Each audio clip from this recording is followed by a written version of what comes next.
This episode is presented to you by NFL Sunday Ticket, now on YouTube and YouTube TV. With NFL Sunday Ticket on YouTube and YouTube TV, you can watch your favorite teams' out-of-market Sunday games, plus watch up to 4 games at once with Multiview. Don't miss the race to the playoffs. NFL Sunday Ticket is now just $39 when bundled with YouTube TV, where you get even more football. Visit youtube.com/Spotify offer to sign up now. Lowest price on YouTube TV with base plan. Rest of 2023 season. Terms and embargoes apply. No cancellations. Reboot your credit card with Apple Card, the credit card created by Apple. It gives you unlimited daily cash back that you can now choose to grow in a high-yield savings account that's built right into the Wallet app. Apply for Apple Card now in the Wallet app on iPhone and start growing your daily cash with savings today. Apple Card subject to credit approval. Savings is available to Apple Card owners subject to eligibility requirements. Savings accounts provided by Goldman Sachs Bank USA. Member FDIC. Terms apply. This episode is brought to you by State Farm. From your morning podcast to your afternoon playlist, State Farm knows you personalize your entire day. And that's why State Farm helps you personalize your insurance with the State Farm Personal Price Plan. It offers coverage options that help protect what you care about most at an affordable price just for you. Like a good neighbor, State Farm is there. Prices vary by state. Options selected by customer. Availability and eligibility may vary. 'Tis the season to shine with H&M. Discover the holiday collection and find fashionable pieces for your wardrobe or for under the tree. Get inspired and dazzle with this year's glam. From tuxedo styles, bow detailed pieces, impressive prints, and more. From unforgettable looks to unforgettable gifts. With fashion finds to home decor, find it all at H&M. Treat your loved ones and yourself this season. Shop in-store or at hm.com.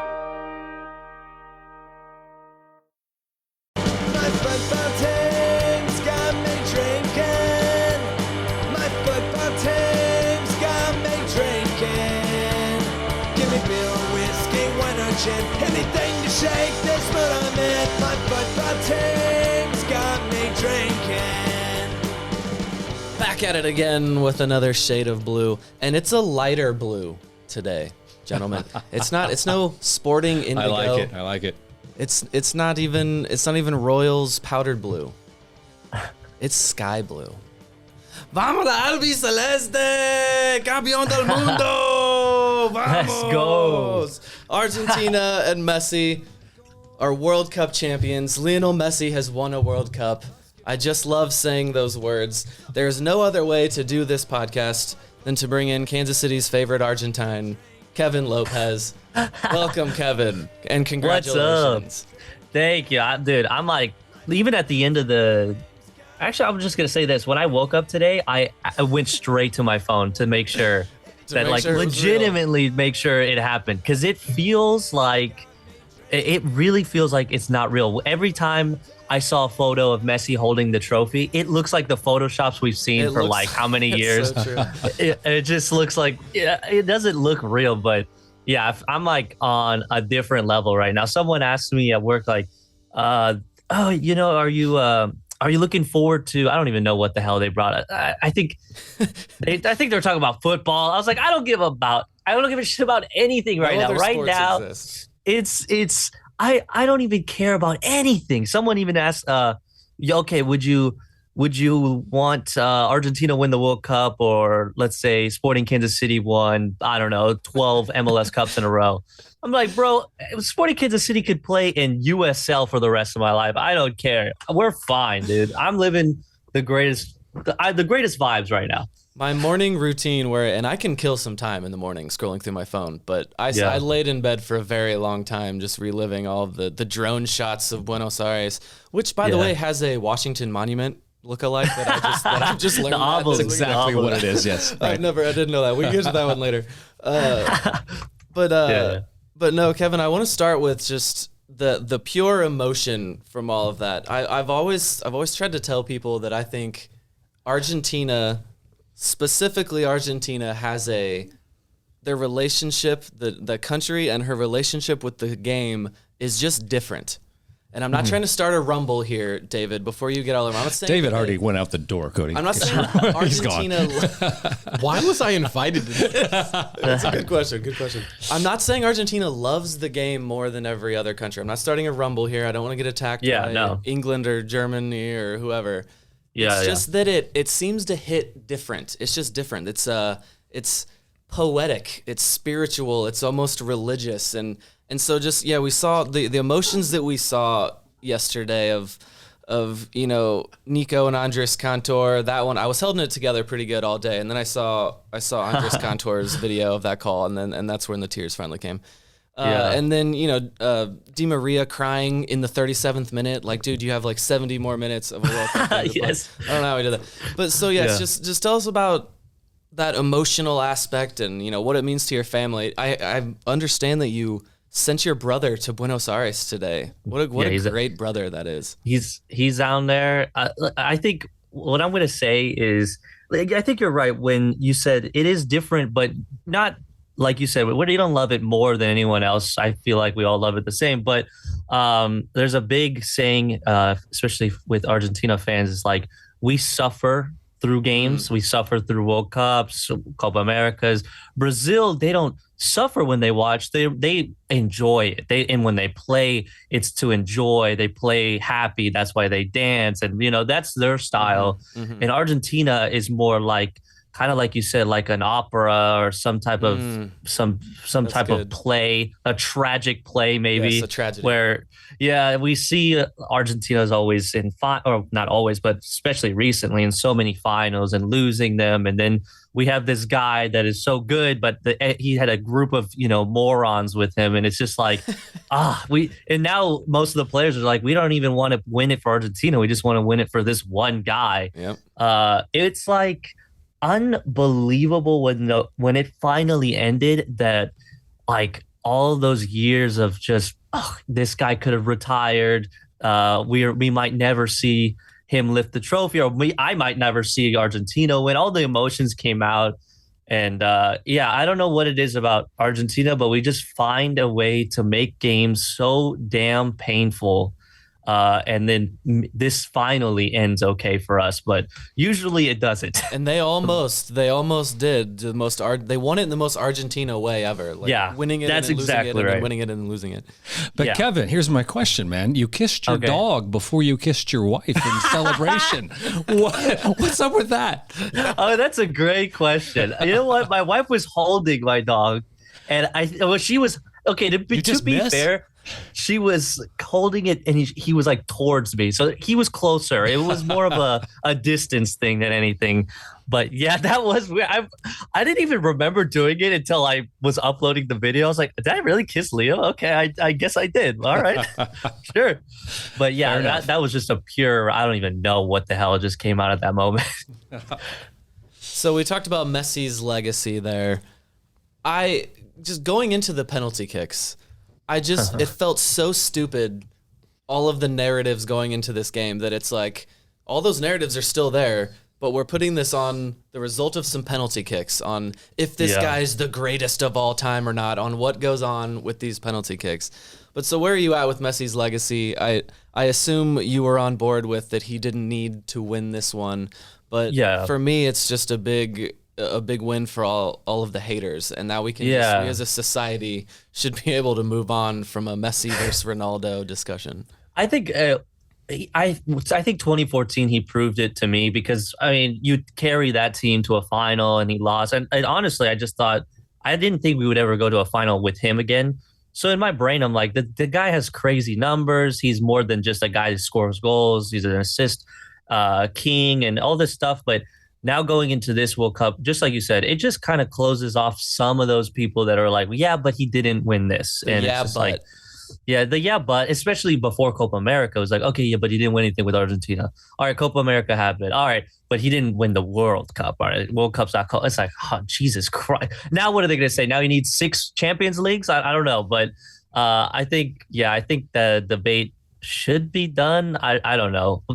Now, a bigger debate is like, if you want to go by era, if you want to go Pele in the 60s and 70s, Maradona in the 80s, then Messi in the 2000s. Okay, that's a cool debate. David's ears perked up here at the mention of Pele. David, Messi's legacy. Second best player of all time. No debate. No debate. My God. Go back and watch a video of Pele playing. I have. I have. It's beautiful. I did last night, actually. Absolute freak. He had 12 goals in 14 World Cup games, three World Cups. He's set a Brazilian national team record that has been tied but not broken. I mean, in my opinion, it's not really all that close of a debate that Pele is the greatest of all time. And frankly, as good as Messi is, I watched Kylian Mbappe. I've watched Kylian Mbappe for the last 6 years do stuff that is otherworldly. And he's not on Messi's level yet, but I think he could be. Yeah. I don't know that. I don't know that he's the best in the game right now. It's a treat to watch him. I think everyone. I was watching ESPN Argentina yesterday, and they're like, and there's a lot of Mbappe fans there, but they were like, yeah, but this dude, he hauls ass. He's fast as hell. He has great touch. He's not going to be hauling ass at 35, unfortunately. And unfortunately, like Pele, I'm not going to give him crap. Pele is one of the greatest of all time, for sure. He's one of the greatest players that only played in Brazil, for sure. One of those and goats. New York. And New York, obviously. I forgot about that. But if we're going great, if you're going, okay, what's the greatest player? This is why the debate is so stupid, because if you say greatest player, all right, greatest player doesn't mean the top goal scorer, because Pele, I mean, he scored 1,000 goals in the slums, fine. Right. But if you're talking about, okay, what about goal scorers and guys who actually can make playmakers, assists? There you go. Then you got many names, a lot of guys that are just like, I'm not going to score goals. Like you talk about Xavi's and Iniestas, but they're the guys that the reason the goals happen. Okay, are they in the debate now? Or you want to go just titles? Okay, 3 World Cups, 58, 6, or what was it? 58, 1970 is the last one. When did Brazil win the World Cup? 58, 62, and 70, I think, is when he won them. 70 was the last one, yeah. So very different competition than we see now. Those pre-1970 World Cups, including 1970, some of the games where the World Cup was divided into 2 sections, where it was like 2 groups, the top 4 of each group. It was so goofy. Yeah, it's very weird. But in my opinion, if someone goes the greatest player, if they say greatest player of all time is Messi, I would say no. I think greatest player of his era, Maradona's greatest player of his era, and Pele of his era. I cannot say one is over the other. You mentioned the aspect of the competition, and that's, I think, where Messi becomes the best of all time for me, is that he's doing it in the Champions League against the absolute best every single week that he's playing. And that's just where the line is different for me there. But that's I don't, especially at this current time with his health issues, it is not a time I want to be bashing Pele. Pele, because and I also don't like in our world that everything has to be versus and this versus that. They were both beautiful soccer players of the game that we love, but Messi's the GOAT. So, Kevin, the word that I've seen used a lot with Messi is he secured his legacy, which to me means tightened it, with this victory. Would you agree with that terminology, that thought? I think, and that's the thing where I'm just going to go back to Argentina fans. When there is a debate and they're like, well, Messi's done everything. He's won every trophy. He's did all this. But at the end of the day, we all have the image of Maradona holding this trophy. And we're going to go, well, what's the equivalent? Messi holding the Copa America against Brazil, I guess. But I think it's the right term that he tightened it, that he secured it. And just like what we just talked about earlier, it just kind of stops the doubt of like, all right, well, he couldn't get his team over the hump. And he's, like Pecho Frio, he's like very, he goes to a final, he doesn't win them type of deal. I think that we're done with. I don't want to hear it anymore. No one wants to hear it anymore. And even Brazil fans, to be fair, we're joking now, but I know plenty of Brazil fans that were backing him just as a person. There is a brotherly love between these two countries. It's freaking weird at some moments. We hate each other and then we are hugging each other. But I think finally it's just secured and we can get over this little conversation. Okay, 2 moments from the match. The second goal, the team build-up, the ball that Messi played.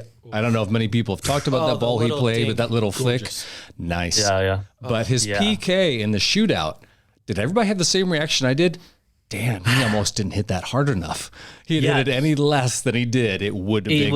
It wouldn't have gone exactly like Maradona 1990 World Cup final. I saw that passed comparison. it. Yeah. He literally just passed. I lost. Same thing with Dybala, shot it right down the middle. And he did that. And Dybala did the little jump of like, oh, I'm not sure. Yes. Yeah, oh my God. I just felt that one not going in. Yeah. Yeah, but the Messi shot, I was like, dang, if he did that any less, it would not have gone in. Keeper would have gone. I did want to talk about the PKs because that's one thing. The manner in which Messi did this whole tournament, well, for one, a knock on him was the PKs. That up until this tournament, he was exactly average PK, and he just nailed every single one of them. I'm shocked as well. He played the whole time. This whole tournament had a look in his eye. Has been passive in the past, and he's chirping at people. He's yelling. The Netherlands, at the other team. The Netherlands game. That was just that was when I was like, oh my God, he might actually do this. Like that's what it is going to take to carry this team of Brighton and Hove and Aston Villa players to a World Cup final. For real, yeah.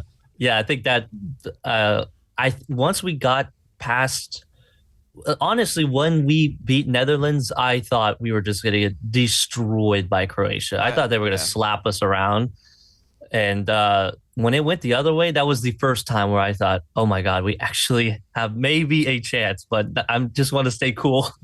Yeah, I was not confident in the Croatia game at all. I don't know why that one scared me, but I felt once they got past it in the final, for some reason it just felt like it was Messi's time. The magic was there. Okay, so Cody, real quick, and hater, what do you got? Let's bring him in. Let's bring him in. He's waving a finger at me. He's waving his finger. Well, first of all, I'm not going to let you disrespect the villains. You say it's Messi and a bunch of dudes from Brighton and Aston Villa. Here's the thing, and this is not meant to bag on Messi. This is not meant to be disrespectful. Emi Martinez was the player of the tournament for Argentina. Yeah. I think hands down. I don't even know that it's debate. That man saving so many PKs, standing on his head. Give that man his flowers. Oh, that's you shit on Aston Villa, but that man just made himself a lot of money. And I love him. The shithousery is unmatched. It was just beautiful. And it's not Argentinian. We've never had a goalkeeper ever. We don't have players ever. That is a Brazilian thing. Let's be honest. I've seen Brazilians do that type of stuff, or Colombians, but Argentinians to be like that cocky in the game, dancing. The penalties are not over, bro. And he's dancing after he does the second save or the first save. I'm like, what are you doing? I don't know. Otamendi making a mistake and fouling like that. That's what you normally expect from Argentina. Jesus Christ, dude. When it happened, the whole World Cup, I said, he's been great. Oh my God, Otamendi's actually not doing it. And then of freaking course he would in a final. I was waiting for it the whole tournament as a Manchester City fan. I was like, everyone kept saying, oh, he looks so good. Oh, the perfect center back pairing for Argentina. And it was just, oh man, I was just counting down the time until it was happening. Ticking time bomb. Hey, does Di Maria nutmeg people like that often all the time? Dude, oh my God. That was another thing where I was like, bro, chill out before they come after your ankles, because he was going off. He was just Caño here, Caño there, Caño here. I'm like, Di Maria, relax. I was really happy for him too, because he couldn't play the final in 2014, and he was so good at that time. He was just lights out, and then of course he misses a final. And now he's here, and it looked like he might miss the final. We benched him. The coach was like making sure he could play the final. And getting the goal was that's why we saw him just break down. It was just, and we got the patented Di Maria run to the side, the heart shape with the eyes, his odd face. There's something about his face. I don't know. He's like, he looks like almost elfish or something. Yeah. He's definitely an elf. That him running to the corner, Di Maria scoring and running to the corner is just so great. But perhaps my favorite thing of any of the celebrations was my favorite player. Messi is Messi, but my favorite player of all time is Sergio Kun Aguero. Let's go. who was in the stands in an Otamendi jersey, by the way. Yes, that was weird. The Man City love. I love that. Couldn't watch that final kick, ran on the field. He got to Messi before the substitutes got to Messi on the field. He was the one carrying Messi around. That is the funniest part of all this to me. The way Sergio's career came to an abrupt end was very sad. I loved watching. He was on the field with Messi for that Copa America. It was just beautiful scenes. So I just felt very bad for him this whole tournament. But man, could not have been more involved. He was in the locker room. He was right there. He was smashed too. He was so drunk. He was the fastest one drunk out of everyone. Just saying whatever. Yeah, everyone feels bad for him too. Just like what you said. The other one is Lo Celso. That's why we were so horrible when we started. It's like we had no midfield, and Lo Celso was our dude, and not having him was so bad. And he was out there too. I was happy to see that because that just sucks. 2 weeks away from playing in the World Cup, and he gets injured. Well, speaking of that, does anybody feel sorry for Giroud having to get subbed out in the first half of the match, and he was not happy about it? Any pain for him here? All of those subs from Deschamps got them back in the game. That worked. It was well done. But then when they got to PKs, my God, they needed Giroud in there. They needed some of that firepower. I couldn't believe we saw subs in the first half. That was so wild. I mean, they were playing not good at all, but it was just so weird to see. Was that the greatest sporting event you've ever seen? Yeah, I'll go with it. Yes. He didn't say it with much enthusiasm. But yes. I wish I would have thought about that. Hey, he was at the 6-4 Kansas City Wiz Columbus Crew match back in '96, right? Yeah. I don't know. I was -2, so I was at the last MLS Cup that Sporting won too. So that was pretty special for me. That was another good one. No, Messi's my favorite player, so super happy for him. And I was letting you guys run with it, but I do consider him at that. I don't think you can ever do that greatest of all time thing, guys. Kind of like you were saying that you got to look at eras and stuff like that. This is a podcast about sport. We're supposed to banter. You have to. Him and his logical reasoning. This is a place for hot takes. Lionel Messi has a bad haircut. The end. No, the keeper looked weird. That was yeah. I don't know what the hell was up with his hair. It was the flag. It was loudly Celeste. It was crappy looking. It looked bad. It didn't look right. All you could see was the yellow sun. Yeah, so it was bad. It didn't come off right, but I know that's what it was from the previous. Okay. Yeah, I didn't realize that, man. I'm just sitting there going, what is wrong with his hair? Wife is saying everybody in Argentina had the same barber because they all looked like the same hair. I said, but not the keeper, man. Yeah, not the keeper. I don't know what. Maybe he did it to himself. Who knows? So when I was inviting you to see if you could join us on this pod, you were like, I don't know, I might be in Buenos Aires tomorrow because you had bought a flight. So you sent your brother and your mother are going to Buenos Aires. That is, I cannot even imagine being there. The scenes from that city look amazing. Man, the actual, the crazy thing is I have an older brother that lives in Spain and Italy right now, but he went down I think a week or two ago. I don't remember for the actual reason why he went down, but he even messaged me and he said, hey, listen, I might be here for a World Cup final. We might be in a final. And I don't know what I said back. Okay, whatever, it's no big deal. And then he went to the obelisk when we beat Netherlands, and I think it was raining and it would look like insane. There was lightning in the sky and it was raining. And then after that, obviously Croatia, and he's still there. And then he's still there now. And then he started sending me because he's already there. He just ran outside and there's thousands of people running on the street, and the scenes are insane. And then I'm seeing everything on Twitter. I don't think I looked at Twitter for maybe an hour or two. So I was just all over the place. And then when I got on Twitter, I could not believe, and it's getting worse and worse right now. I'm tracking the flight right now. I'm looking at it on my phone. And when they arrive, it's going to get freaking wild. I have no idea what's going to go down. But yeah, the scenes are crazy. And a lot of us are just treating it like it's the last, we never will see it again. So just party now. What is this area that they're in, and give me the history of this Washington Monument looking thing? So yeah, that one is the obelisk. The obelisk. Oh, they have a better name Americans. too. The obelisk. No, that's what they're all called. It is an obelisk. Oh, that's what. That's from 2001: Space Odyssey, right? Triangle, rectangle, pentagon, obelisk. Yeah, it was I think it was built in the 30s. It's supposed to be a statue representing our freedom from Spain. So the revolution of Spain, and it's on an avenue called the 9th of July, which is that's all our 4th of July, basically, nice, Independence Day. But yeah, in that whole section there, that whole avenue is you have high-end stores, you got 5-star hotels and restaurants and all that. That's a very touristy spot, but also it's in the heart of Buenos Aires. So there's, millions of people there. So that's where they've always met up. Now in 86, they went to we have in the US, you have a White House. In Argentina, it's actually pink. The Pink House, and that's where Maradona lifted the trophy in front of the fans. And from the rumors I think they're gonna go. I don't know how they're gonna go to the obelisk. I don't know if that's really safe, but I'm kind of hoping they go to the Pink House because you can there's an actual balcony and you can kind of it's just a little safer to me. I don't know, but we'll see. Supposedly the plane will arrive at 2 a.m. our time or something. And tomorrow they'll let them rest, and then tomorrow the crazy party with the players starts. But everyone's still, there's a live cam right now it's the same. The scenes have not changed. It's the same amount of people. It's nuts. Okay, well, we could bask in this glory for a while, but let's take a quick break, and then we'll come back and talk some Sporting KC. David's still looking grumbly. He looked a little happy about Sporting KC talk. We're moving on. Okay.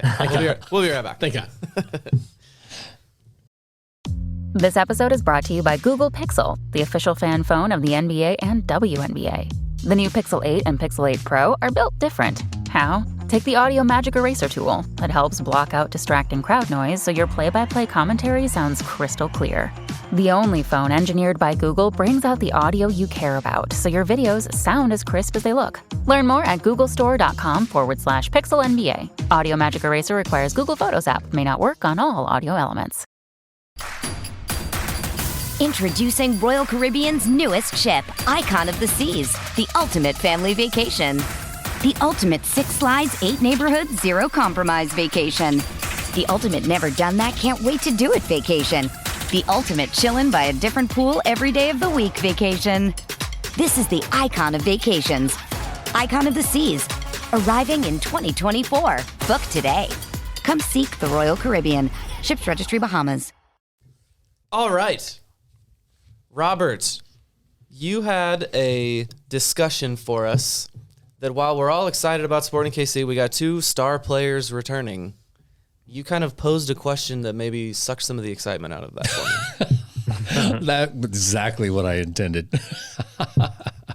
All right. So 2.5 weeks from now, preseason starts, guys. Oh, man. Yeah, the 6th.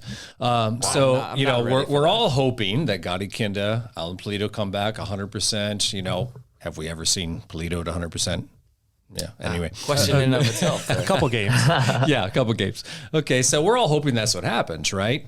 Odds are probably against that actually happening. Both of them coming back at 100%, playing like they used to, or even better than they used to.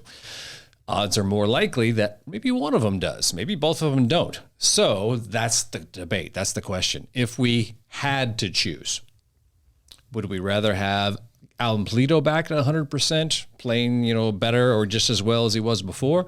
Or is it Gadi Kinda that's the one we want back? And to me, you've got to look at criteria. Some of my criteria would be, okay, the different roles that they play, obviously. You'd want to look at a factor of, do we have somebody that's already like that player in the lineup that could do that job? So instead of adding my 2 cents, that's what I'm throwing out. If we had to choose, who would you prefer to have back at 100% healthy, playing as well as, if not better than he did before? Well, let's step back and refresh. What were the exact injuries? This is not Pulido's first, right? He's missed significant time from injuries. That could be a consideration in the debate too. His chances of returning to top form, I guess, are lower than even Gadi Kinda's. I think Thad would have the details on the injuries. Yeah, Thad, remind me what Gadi Kinda's was. Was it knee as well? Yeah, they're both knee injuries. They're both the same injury. They had similar surgeries to what Felipe Gutierrez and Jamie Medranda had, which how long it took them to get back to remotely close to their form, which I don't think that either one of them came back to completely at their form. So for me, actually, I think Pulido is the one most likely to get back in form just based upon how much of a workout monster he was before and even after the surgery. You know, you still sometimes see videos of him doing stuff. So, but in your ideal world, is that the guy you'd want to come back? Well, that's a different to help question. the team. Exactly. That's the question I'm asking. Kevin, who do we need more going into next season? Who needs to be in top form? I think we're pretty solid in the Pulido area, in my opinion. I think that's going to be the common response here, I imagine, right? Well, he could beat out Kyrie for that job. David doesn't like those kind of mentions, Thad. Come on, man. I'm going home. I'm packing up. I don't think with God. I mean, Gadi coming in. Oh, it would be with how the season ended. Though I'm trying to remember. My God, I feel like my brain is foggy. We ended pretty solid, right? Yeah, yeah. They ended wonderfully, and we had a guy scoring goals, but I still slipping Gadi into the midfield with Tommy and whoever the hell else you want to play in the back. Yeah. Those two I think could be a great duo in the midfield. Yeah, I agree. Look, if it's like the trainer is like, hey, we got to push one of these guys and you have to choose, I think I'm going Gadi. I think Alan, take some rest, come back, I don't know, whenever you need to, and hopefully we'll have a second. If it's really bad, all right, great. We got him in the second half of the season. Let's go. Turn it up. Well, we almost made it last year, so why not do it this year? Thad? With last year when they got Agata and Tommy in, they started playing at, shield winning level form for the last 10 games or something. It was really, really good. I maintained all along that I thought it was the midfielder that they missed the most. They didn't have somebody to do what Gadi could do. So I would love to say that adding Gadi into that would just make them tremendous, but I just don't know because they will occupy a lot of that same space. I don't know how much you'll see Gadi and Tommy out there at the same time. I mean, they obviously can, and that might be the most fantastic thing ever. And, but I just worry about they will kind of occupy that same space. You won't have that Espinoza destroyer kind of guy out there that really is needed sometimes, because I don't know how that new Radoya. I'll take your word for it. I don't know how he will said fit that in. with attitude. He corrected you with attitude there. No, David's pissed off. Okay, he's not happy today. I didn't take it bad, man. I'm just. I would just hit him with my tea mug, man. There you go. So I don't know. It will be very interesting because I don't think we'll see Roger playing all the time. So I almost would rather Joke's on you. Oh, we will, but he'll be at the 6. So I would actually almost rather have Alan back, because having that different look up there of him and sharing time with Agata, or I think Willie could kind of go into a couple of different spots, and then you can even pull Pulido back and have him as a 10-ish kind of player at times also. Yeah, I was actually kind of thinking it would obviously not be the exact same like-for-like replacement of Roger Espinoza, but Tommy did have he's kind of hard-nosed. A little bit. He could get stuck in, and it might just be, it would just be a more creative team, I guess, than destroying as they have been in the past. But I don't know. So you don't think those two will share the field very much? I mean, they could. I still think it all depends on Radoya. I had to look to David to see if he approved of my pronunciation. He approved. It all depends on what he can do and how much ground he can cover, and if he's strong enough to do it. And everything is, to me, is never like your 11 best players out there. It's the 11 players that work together in that formation at that moment. So you may have guys who are better midfielder than another guy in theory, but you need the role players. So it depends on who can play that role of destroying some in the midfield. Robert, do you have an answer to your own question? Well, I thought it was David's turn, and then I would. I was trying to piss off David even more. I mean, I will hop in. So if the hypothetical is, would I rather have healthy Alan Pulido or healthy Gadi Kinda back? The answer is Alan Pulido, because I think Kinda is more easily replaced. I don't know that Kinda is better at anything than Eric Tommy is. Like maybe slightly more explosive on the turn, but I don't know that if you put them on the pitch together that there's anything that Gadi truly excels at more than Eric Tommy. And it's not like Kinda is a 10. It's not like Benny Fieldhopper's back out there, chipping in assists. That's not how he plays. And so not having Gadi doesn't mean that we don't have his skill set. You have Tommy, Voltaire, and if Radoya is good or not, arguably you can push Remy back into the dual 8 role, which is where he's at his best. Pulido does stuff that Agata doesn't. And not that he does it better. Agata finished last year at an insane clip, but Pulido can drop deeper. Pulido has more passing range than Agata does, and that's not a knock on Willie. Alan Pulido at his healthiest, playing at his best, is maybe the best player I've ever seen in a sporting kit. I mean, it's hard to deny that. It's tough because he's missed so many games, but how many? Hold on, I just made me think of this while you were talking. How many appearances, MLS appearances, does Alan Pulido have? Oh, like 17? No, it is 21 total. Okay. 15 starts. Robert said that so dismissively. No, as if I was so far off. We're saying this all based on just a handful of appearances, honestly. It's wild. You're up by like 25%, so Then, when there are so few appearances, the percentages don't play in your favor.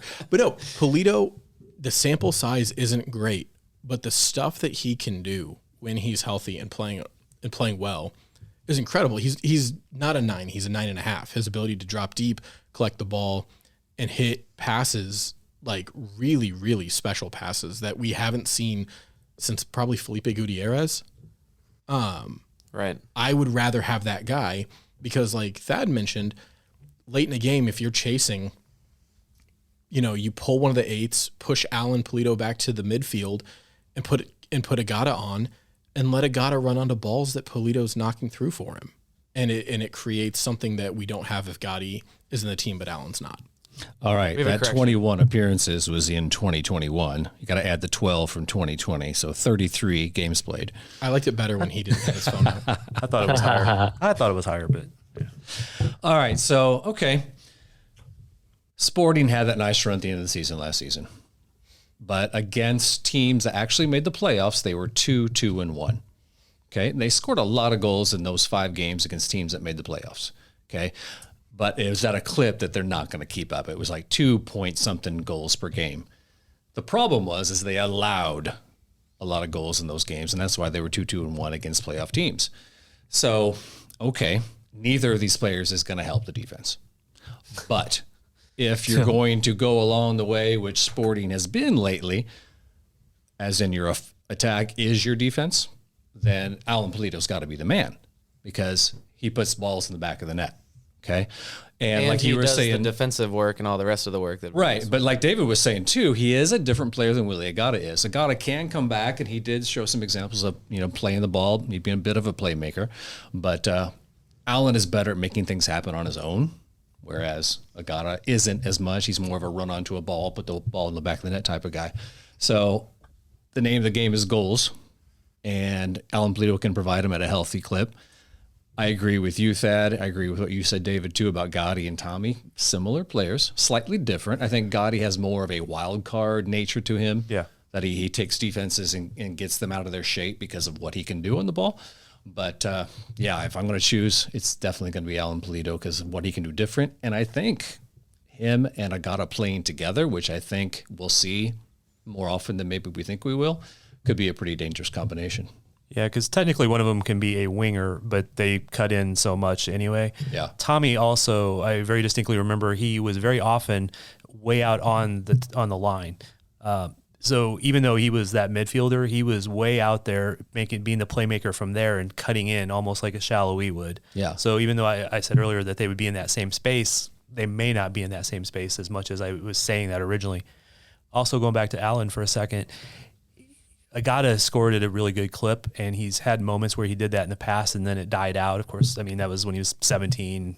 Right. So that's not the best comparison. But Pulido was much more clinical. He would, when he was on, or even at 80% of himself, he was slotting balls through traffic that you're going, how the hell did that get through? Right, yeah. And Agata, everything was, most of his goals were from really close in and just being a poacher and being in the right spot. And kudos to him for doing that. But that is completely two different styles. And I would love to see more of the team goes out there. I know Vermees will put out the guys who won the last game 99% of the time, but I'd rather see guys go that fit the attack of who you're going to play against more than it is just the guys who won the last time. They didn't play together last year, so I'm only just now realizing it, but Agata and Gadi Kinda, like those two names together are going to be really difficult this year. Yeah. We're trying to talk about I'm going to mess that up 100 times. Agata and Gadi. Okay. Okay, I think we can wrap up this discussion here. Did you guys know the World Cup is coming here in 3.5 years? Everything that we just saw is coming here. Can we talk about that just a little bit? Yes, please. I don't want to poop on your party. No, we can extend the pod for this. Let's talk about this. The fact that it's going to be in 3 different countries, and yes, I realize vast majority of the games are in the U.S., but you guys think that's going to impact the kind of fan intermingling, the spirit of the World Cup a little bit? You are pooping on my parade. No, I don't think that. Okay, I was just throwing it out there. Just piss off. I'm happy for. I didn't say it was going to. I was asking. Happy for our Canadian friends and our Mexican friends, and I think it's going to be great. I think it'll be actually just as good, if not better. Because, okay, the strength of Qatar and the whole atmosphere there was 8 stadiums in the span of one city, really, right? And that's ridiculous easy to do when you can build things with slave labor and trillions of oil dollars. Okay. So yes, that's not going to be the same here or, in Mexico or Canada. We're going to have more venues. We're going to have more teams. It's going to be much more open for people to come here. There was people who were never going to go to Qatar no matter if their team was in the final or not, just because it was Qatar. Okay. People are going to come to the United States, Mexico, Canada to see games because, well, we're not Qatar. So there will be even more people here. And the last record for fan attendance and all of that stuff was, which World Cup do you remember that? Which one it was, Robert? Right, 1994. Yeah, 1994. That was the attendance records? Yeah, I didn't know that. It's still the most attended World Cup ever. This one is going to blast that one to smithereens. Yeah. More games, more teams, Bigger more stadiums. venues, more countries, More beer. more beer. Beer's allowed. Any beer will be allowed. Women in bikinis is allowed. And hopefully we don't dress the captain up in some like denim jacket or something as they host cowboy hat. A cowboy hat as they host a trophy. Hope we don't have to do that. Oh God. No, but it might be one of the worst World Cup finals ever. Was 94. 94 Oh yeah, was boring as hell. It was in one of the ugliest stadiums of all time. It's impossible to see the games there. Have you been to that stadium? It's horrible. It sucks. See, I have great memories of that game. Let's spend an hour talking about that. The game was boring. We fell asleep. People were falling asleep. I know my brothers were like, listen, we were going for Brazil and it was so bad. But the great thing now is we got good stadiums. And I'm glad before the stadiums were announced, there was like this joke going around like, oh, they'll throw in the Coliseum because of whatever. I'm like, bro, no, we're not playing in that. I think it's looking like the final is going to be in Dallas. That they're spending like $200 million to renovate that stadium that's only like a decade old, and I think it's because I think it's in anticipation of hosting a World Cup final. Yeah, they got to make it big enough, right? You can't put it in New York because then it would just be in Jersey. You don't want that to happen. No, it's 80,000. Isn't it 80,000 seats? That stadium? I feel like that's big enough. Something like that. Well, but you got to add richer stuff, suites and ways to make more money for FIFA out of it. So. Is it the field size though? Because that's for most of the NFL stadiums. That's usually the problem is the field size. Because that's at Arrowhead, they got to cut out the corners a little bit to make it the right size. And give the appropriate room. So that's a lot of the NFL stadiums. That's what they have to do. But hey, we don't have to wait 3.5 years. We got New Zealand, Australia this summer. Come on, guys. Absolutely. And You know, Kevin, as much as I love everything you've been saying, I'm going to argue with you about the whole World Cup final thing. I wanted it to be boring yesterday, man. I wanted it to be boring. No, I did too. Okay. Trust me. Like Argentina's up 2-0, and my wife and daughter are like, "Oh man, I would like France to score just to make it interesting." I'm like, "Shut the hell up." Yeah, I agree. I agree there. I would have been like, happy if it finished 3-0, man. Oh, for real.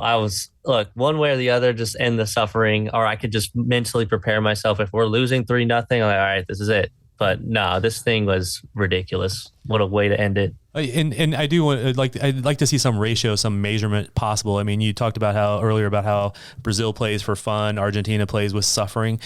Yeah. Where does England come into that? Because they just got to be better. They don't play those Brits, those pirates. They don't do anything there. You know what's great about that is all the little banter before the World Cup, and it's just England has this weird thing. They're the most depressed people on earth. But then when it's World Cup, they're like, home. We're winning it. We won the World Cup. It's coming home. Can you tell me it's coming home in a good Spanish snark at England for me? Let's see. What's a good? Oh, there is a song that they came up. Hold on. There's a song that they're singing in the plane. Oh, hold on. Give me 1 second. I might pull it up. One second. It was muchachos, right? It was muchachos. They changed the words, but what I'm talking about is they had a little they put the trophy on a chair, right? They buckled it up, and then they were singing. Some player was singing "It's Coming Home" in like the worst English ever as a joke, and then they came up with the rhyme on the spot. I will say this about South Americans: the rhyming is insane. They just say the most wild thing, but frick, I can't remember. I saw it on Twitter. I'm going to send it to you guys, and then you can leave it in your article. All right. Also, the wrist flick has become like my standard. I just do that now. Flick. Yeah, I remember like when my wife. I think when I was just kind of explaining when we were like dating, like, okay, when we sing, we do this. I can't even imagine like if no one knew anything about soccer or Argentina and the fans, and they're just seeing us flicking our wrists, thousands, 80,000 people flicking their wrists, what their thoughts would be. But yeah, I'm going to send you guys that little song and translate it for you so you can leave it in the article. It's worth it. Before we wrap up, I have two things. Thing number one, according to 538, we're going back to Sporting Kansas City. I'm tired of talking about Argentina. Sporting Kansas City is ranked 284th overall in the global club rankings, which means it is time to start our rivalry with Hearts of the Scottish Premiership, who's at 283rd. It's a team I'm familiar with, too. I don't know what we need to do to get this in front of Johnny, but I would like to start the shithousery and the trash talk and maybe see what we can do about that. Thing number two, the Super Draft is on Wednesday. The always relevant, always important MLS Super Draft. And we got a number 8. Yes, cool. If you didn't notice, that's on the rundown, and I was trying to ignore it, but you had to bring it up anyway. Number 8, we're going to find that center back we've been needing, right? How many years has this been even a thing? I don't even remember a Super Draft. Yeah, it's Sporting made it more relevant for like 5 years after it should have, because Sporting was the only team that like built a roster from it. And no team had done anything like that in years prior. Sporting really hasn't built a roster from that since. Well, I know, that's what I mean. Like 2013. Beasler, Zusi, Espinoza. Right. It was dead then, but somehow that's not considered building a roster. I mean, that's like a... Dom was... Like, what is it? The whole back line of the Philadelphia Union came from the draft, so... Oh, okay. Robert proved me wrong. There are dudes. There are guys to get in the draft. There aren't a lot of them, but... At 8, it's very possible we could get somebody who could contribute. Yes. And they would be probably a Generation Adidas player, which means they're free on the roster, so they don't cost anything. They don't count against the roster. And they won't help for at least a year and a half. The biggest problem with the Generation Adidas class is that many of them are not from the United States. And I think we're out of international spots. No, I think we got one. Ooh, speaking of international, I just got my avenue. Let's just bring it back to the World Cup here. United States finished that World Cup in 14th place. Our young team has 3.5 years to get better. France will only get better too, but I am eagerly awaiting this next World Cup. Never thought about how long I would keep doing the Blue Testament and the podcast and all this, but I guess I'm doing it for 3.5 more years at the very least. Yeah, long enough to get press credentials at Arrowhead. Long enough to get those credentials, baby. Yeah. So Kevin, what's your favorite Argentinian player that ever played for Sporting Kansas City? If the answer's not Jose Mari, I don't want to hear it. Jose's a G. No. Hang up on him. No. I will end this. I've got my answer. Emiliano Amor is the answer to that. He has the best name. Emiliano. I'm trying to think who was in Claudio. Forgot about that. Oh wait. Oh, Claudio. Oh Claudio my God. Bielsa is the best. No, one. we're doing wrong answers only. Oh, okay. Oh, wrong answers only. I wasn't going there, but I wasn't going that. I was going another Claudio. Oh. I can only think. The one I really remember is because he played for Vélez is Emiliano Amor. That's who is stuck in my head. And he was just that's a serious answer, okay? He was here for like a cup of coffee too. I don't even think he played very much. I just remember him. That's pretty much it. You know, Thad, if you ask a question like this, we should give him time. You should tell him ahead of time instead of putting our guest on the spot like this. No, that's fine. That's say something prophetic, Thad. That's the point of that. Well, that's the point of this. Okay, well, I won't make you do that, but I will end it. Yeah. Robert. So the answer is Claudio Lopez, people. Claudio Lopez. Oh, yes. That's the best one that played for Sporting, but not necessarily the favorite. I liked Bielsa. My favorite. Baylor, yeah. Thad, what's your answer? Carlos Claudio. Marinelli. I was thinking that one, but yeah. He was good. The only time I saw a Kansas City player actually go after a coach. Oh, yeah. Not kissing and choking? Oh. No. Yeah, Willie choked Peter Lester. Okay, well, Kevin, thank you very much for joining. Love. I Thank you am for so happy for you. I'm so happy for Messi. We are all made better humans having witnessed that event. We're just better people for getting to witness Lionel Messi play soccer. What if we get to interview Messi in an MLS locker room, guys? Just think. Oh, that could happen. Could happen. It could happen. I'm just going to end it with this. I'm just going to say this. To help our Brazilian friend in the room, he's not going to have a good 3 years, I'm going to say this. Now, Brazil, listen, the positive side is we probably won't win another one for another 30 to 50 years. So there you go. The next one's for you. Vamos, la albiceleste. Vamos.